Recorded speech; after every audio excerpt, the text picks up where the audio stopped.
Alors, ce soir, mes amis, on est là pour, bon, Cross Guild avec beaucoup de retard, désolé, petit souci technique. Mais bon, mieux vaut tard que jamais. Et on est là pour parler du chapitre 1093 de One Piece. Un chapitre, ma foi, plutôt intéressant. On va en parler en détail. Du coup, première question, pour démarrer tranquillement. Neil, Sony, vous l'avez relu un petit peu avant le live ou pas? Ouais. Bah carré. Absolument pas. J'ai en tête. J'en étais sûr. Du coup, pour démarrer, qu'as-tu pensé globalement, comme d'habitude, c'est la première question, après on en parle en détail, on fait page par page. Le chapitre est sympa, il est drôle. Après, il y a juste un point, je trouve, c'est à voir, mais je crois que c'est le premier chapitre YouTuber. En fait, j'ai l'impression que le titre, c'est un titre putaclic. Je te jure, c'est vrai. Tu vois le titre, tu dis, oh la singerie, ça commence. Tu lis le chapitre. Tu te dis, mais il m'a niqué. J'ai rien pu faire. C'est le premier chapitre putaclic. Je te jure, c'est vrai. C'est incroyable. En fait, le chapitre s'appelle Luffy versus Kizaru. Et dans ce chapitre, il y a tout sauf un combat contre Luffy, de Luffy et Kizaru. C'est putaclic. Après, à part cette notion putaclic, si tu changes juste le titre du chapitre, le chapitre, je le kiffe de fou. Le titre pose un peu problème, mais sinon, après relecture du chapitre, parce que je l'avais réact et tout, mais après relecture, il est quand même drôle, je trouve. Il est sympa, c'est cool. C'est un chapitre vraiment cool. C'est tout. Mais C'est t'as vraiment vu le cas. Complètement d'accord avec toi. Honnêtement, le titre du chapitre, moi, quand j'ai lu le chapitre la première fois, je me suis dit, attends, mais là, il y a un problème. Tu m'annonces un Luffy contre Kizaru. Moi, honnêtement, dès que j'ai lu le titre la première fois, je me suis dit, oula, là, ça va s'envoyer des patates et tout. Mais au final, comme tu l'as dit, on a tout eu, sauf ce qu'on a eu dans le titre. Et ça me fait un petit peu penser à... en fait, le problème, c'est que ce chapitre vient après Onigashima. Et Onigashima, t'as eu, un petit peu comme sur Enies Lobby, t'as eu les gros combats qui ont été annoncés et les finalités avec le titre dans le chapitre. Donc Zoro Kaku, Jabura Sanji à l'époque, t'avais Jinbei contre Uzu, etc., etc. Et là, tu te dis, bon, on aura peut-être enfin un combat complet dans le chapitre. Mais non. Et c'est vrai que, bon, voilà, c'est un petit peu comme sur Marineford avec Mihawk contre Luffy. C'était pas un vrai combat, alors que le titre du chapitre, c'est Mihawk contre Luffy.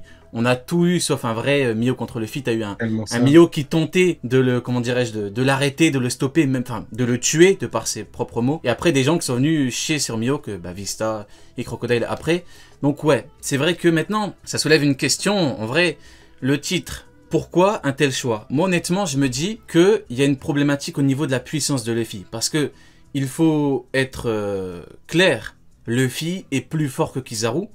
Et bon, je sais pas ce que vous en pensez, mais pour moi, Luffy est même bien plus fort que Kizaru. Luffy, je l'ai déjà dit plein de fois, mais il a une technique offensive qui a battu Kaido.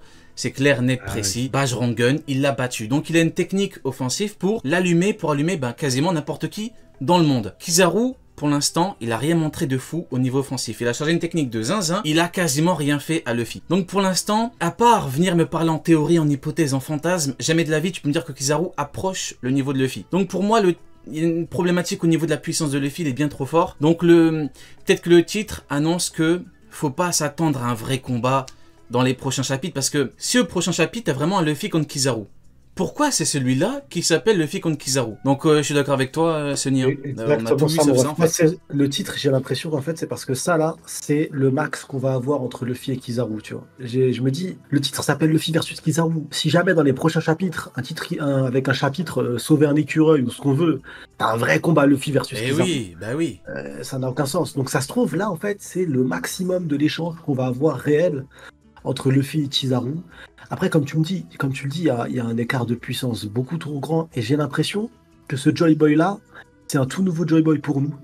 Parce que Joy Boy, quand il arrive face à Kaido, même s'il faisait rire et tout, il fallait monter en l'air Kaido. C'était vraiment une obligation, tu vois. Et là, j'ai l'impression de voir Gotenks.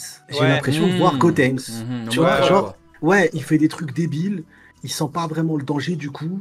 Il combat pas comme il devrait combattre, parce que normalement, là, quand il tient l'amiral, première page du chapitre dans les mains, je suis désolé, gros coup d'acquis des rois, il l'enterre dans le sol, tu vois. C'est censé être un danger de fou, et il le considère pas comme un danger de fou, en fait. Mais après, Oda, c'est un gros fan aussi de Dragon Ball et tout. Il y a moyen que l'inspi vienne de là. Gotenks, pareil, il faisait les trucs avec les... Comment ça s'appelle, les fantômes, là. Tu vois, il y avait un délire de code couleur blanc. Ouais, c'est ça. Il y avait un délire de code couleur blanc, machin, de cartoon, tout ça. Je pense qu'il n'est pas venu du jour au lendemain, le Gear 5, tu vois. Dans sa tête, il n'y a pas eu que les Looney Tunes et Tex Avery. Il a toujours assumé être un fan de Dragon Ball. à mon avis, Gotenks, c'est pas par hasard. C'est ça, parce qu'il faut nous expliquer pourquoi il n'utilise pas le... En fait, dans ce chapitre, je m'arrête à la page 1, parce que du coup, on parlera de l'autre plus tard, je pense, mais si je me focus sur Luffy versus... ça n'a aucun sens. Il envoie un Logia dans les airs, c'est de la lumière. Donc forcément, il va pas tomber dans l'eau. Donc ça n'a vraiment... À part s'il est bête, mais je pense pas que Luffy soit aussi bête que ça. Ça n'a aucun sens. Pour moi, ça n'a pas de sens. Acquis des rois, t'as appris cette technique face à Kaido, mêle-moi ça. Et non, et justement, il s'amuse avec. Et justement, pour en revenir au titre du chapitre, c'est vrai que t'as Luffy contre Kizaru. Là, forcément, quoi qu'il arrive, que tu penses que Kizaru a tel niveau ou tel niveau, tu dis là, t'auras un combat complet. Mais en fait, non. Et effectivement, comme tu le soulignes bien, ça fait quand même plus de 2 chapitres qu'on attend le Hakidero offensif de Luffy, qui est quand même le power-up qui lui a permis de bien faire mal à son gros adversaire précédent. Donc c'est vrai qu'il y a une problématique, mais bon, voilà pour le titre. Maintenant, juste avant de parler du chapitre en détail, je voudrais quand même parler de quelque chose. On m'a dit qu'au niveau des spoils, pour ceux qui lisent les spoils, c'est pas mon cas, mais il y en a beaucoup qui les lisent. Le mardi, il y a le leaker sous leaker. On a déjà parlé de lui l'année dernière, on avait dit que ce mec-là était un fou furieux. Leaker sous leaker, ouais. L'année dernière, on avait vu que il avait dit n'importe quoi avec, il me semble que c'était, je sais plus quoi, c'était après Onigashima. Puis après, t'as eu la jambe de Sanji. Ouais, ou la jambe de Sanji. Sanji s'était pété la jambe contre un séraphin. Ouais, donc plein de trucs de fou furieux. En gros, il s'invente des vies. Ok, très bien. Je trouve ça complètement débile vu que 2 jours après, 3 jours après, t'as le chapitre. Mais bon, ok. Pour moi, pourquoi ce mec-là est problématique? Pourquoi est-ce que ce mec-là, il faut l'enfermer? Ou au moins lui enlever la bouteille qu'il garde à côté de son lit. Il a dit, on m'a envoyé le truc, il a dit, Kizaru note 9 sur 10 dans le chapitre. Donc forcément, t'es un lecteur de One Piece, ok, et t'aimes beaucoup Kizaru. Tu dis, bon, le mec, il a le chapitre avant tout le monde, il ne va pas me mentir. Alors qu'en fait, si, le mec ment, et en plus, le mec est complètement bourré. Là, pour le coup, c'est une réalité. Tu dis quoi quand tu réfléchis pas beaucoup? Tu dis, ah, c'est bon, là, c'est terminé. Kizaru niveau Yonko, Kizaru éveille, il va se changer en Escanor, il aura le power-up final de l'œuvre, et au final, en fait, non. Mais du coup, le problème, c'est quoi? C'est qu'en fait, ceux qui ont commencé à parler, ceux qui ont dit, ouais, vous avez vu, il va fumer Luffy et tout. Mais en fait, c'est trop tard après. Du coup, le problème, c'est que vu qu'ils ont déjà parlé, après, ils veulent plus revenir en arrière. Donc, le problème, c'est qu'ils se retrouvent dans une espèce de situation, c'est clownesque, si vous voulez, parce qu'ils doivent continuer à assumer la connerie qu'ils ont dit à cause de l'autre leaker sous leaker. Et moi, je trouve ça, mais catastrophique. Tu lui mets 9 sur 10, Kizaru. À quelle heure tu lui mets 9 sur 10? Le mec, il a fumé Luffy, il a fumé... Mais pour moi, un amiral, tu lui mets 9 sur 10, il a combattu un commandant, il a battu, tu vois. C'est ça, ou sinon, bah c'est quoi un 10 sur 10 alors? T'imagines, 9 sur 10, il fait rien. Mais du coup, en fait, t'as 10, il fait pas grand chose, hein. Mais, en plus, le délire, c'est prestations.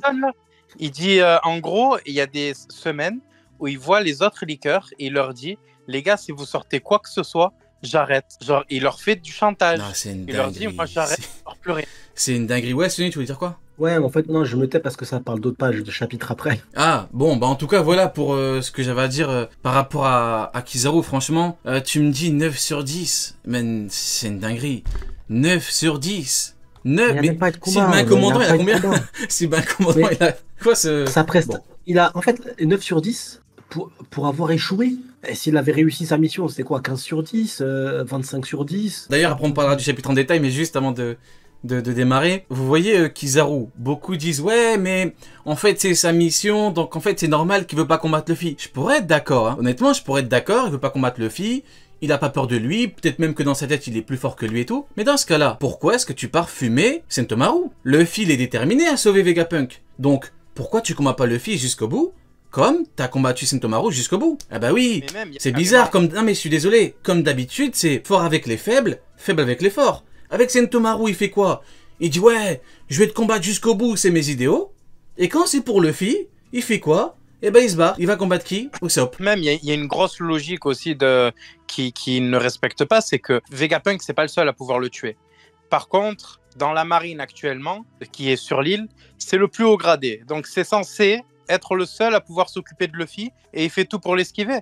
Normalement, dans la logique, tu l'affrontes jusqu'au bout et tes collègues ils fument Vegapunk, vu que c'est toi le plus fort, tu vois. Mais qu'est-ce que tu veux? Bon, honnêtement, je comprends pas. C'est comme avec l'archipel, avec Rayleigh, hein. C'est pareil, hein. Mais en fait, tu fumes les supernova et Rayleigh, tu bégayes. Ouais, en fait, le combat Luffy-Kizaru ne peut pas avoir lieu. De toute façon, on l'avait dit, je sais pas si vous vous rappelez, il y a plusieurs cross-guilds de ça. On s'est dit, il y a un problème. Actuellement, il y a Punk Record, il y a trop d'éléments importants sur cette île pour qu'un empereur et un amiral s'affrontent. Ça n'a pas de sens. Ils vont détruire une partie de l'île. alors que c'est pas du tout la mission ni l'objectif. Donc, à cause de ces conditions-là, de base, il peut pas y avoir de vrais combats, quoi. Mais bon, Il peut pas y avoir de vrais combats. honnêtement, moi, ce que je retiens, c'est qu'avec Kizaru, c'est toujours la même chose. Quand tu regardes, hein, toujours les faibles, il veut les fumer. Et quand c'est les forts, il bégaye. Toujours pareil. À chaque fois qu'on a vu Kizaru dans des conditions de combat, on a démarré avec l'archipel, il fume les supernovas. Quand c'est Rayleigh, il bégaye. Il dit carrément, il me faut un plan. Et après, on n'a pas la suite. Bon, bah forcément, c'est un homme lumière, tu ne peux pas fuir un homme lumière. Donc forcément, il lui a dit, tu peux partir. Après, Marineford, pareil. Il est contre Marco. Marco, il lui envoie enfin, il tape à distance. Marco, coup de pied, il repart pas. Bizarre, encore une fois, faible avec les forts. Et là, Luffy, c'est pareil. C'est la même chose. C'est la même chose, voilà. Du coup, maintenant, on peut démarrer avec le chapitre. Alors, on s'était laissé avec Luffy qui avait chopé Kizaru comme une canette. Et du coup, là, on a directement la suite. Et là, honnêtement, je trouve ça fascinant. Pourquoi? Parce que Luffy, Gear 5, on sait que c'est un troller, on sait qu'il rigole et tout. Mais, comme je l'ai déjà dit, quand il a combattu Kaido, c'était chaud. Quoi qu'on en dise, il a beaucoup trollé et tout. Mais au bout d'un moment, voilà, il se rend compte qu'il faut vraiment... quand le mec est beaucoup trop fort, il faut y aller en mode sérieux. Et à la toute fin, il n'a pas rigolé. À la toute fin, ce qui a fait qu'il a gagné, c'est qu'il a chargé une grosse patate, il l'a mise et il a gagné. Là, est-ce que vous avez l'impression qu'il considère Kizaru comme étant une menace? Dans la mesure où il le tient dans sa main, qu'est-ce qu'il fait? Non. Il tourne, il le jette alors que c'est un Logia. Il veut l'humilier. Vas-y, d'abord Neil. Il veut l'humilier. Il a été humilié par Kizaru il y a 2 ans. Donc là, c'est une vengeance dans sa tête. Il veut l'humilier. Il veut pas juste le battre parce que sinon il aurait réglé l'histoire en un coup. Il veut se moquer de lui et il veut le souiller quoi jusqu'au bout. Donc là, techniquement, il a refait un move qu'il avait fait face à Kaido vite fait. C'est le truc de le faire tournoyer. Alors qu'il savait très bien qu'en face, c'était un Logia qui pouvait se désintégrer pour se déplacer. Donc non, moi je pense qu'il est clairement là pour l'humilier et c'est tout. Et c'est pour ça qu'il fait durer le truc, quoi. Ok, intéressant. Et t'as du coup, Sonny? En fait, ça met la place des amiraux face aux empereurs. C'est assez marrant, je trouve, parce qu'au final, t'as quand même Luffy qui attrape un empereur et qui l'éjecte.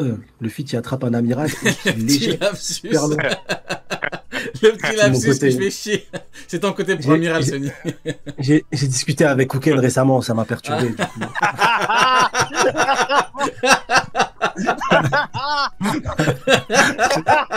Du coup, j'ai glissé. Tu te rends pas compte de la dinguerie. Il a chopé un amiral, il te l'a éjecté comme ça, super loin, hors combat, même pas pour l'affronter. C'est dire la place de l'amiral où il le considère, c'est un truc de fou. Il l'a pris comme un petit. C'est quoi? On dirait il a pris un nonos, il l'a jeté et son chien Kizaru, il est parti le chercher, tu vois. C'est vraiment. C'est éclaté au sol ce qu'il lui fait. Il est pas. Il est mis trop loin de lui pour qu'il y ait un réel affrontement et il n'y a aucune tension. On ne ressent aucun danger. Il n'y a rien du tout, tu vois. Vraiment, c'est un vrai problème. Et pour moi, au contraire, c'est intéressant parce que, regarde, ça rentre en résonance avec la réaction de Luffy et des Mugiwara quand il y avait l'horrible Aramaki qui débarquait à Wano. Ça mangeait des boulettes.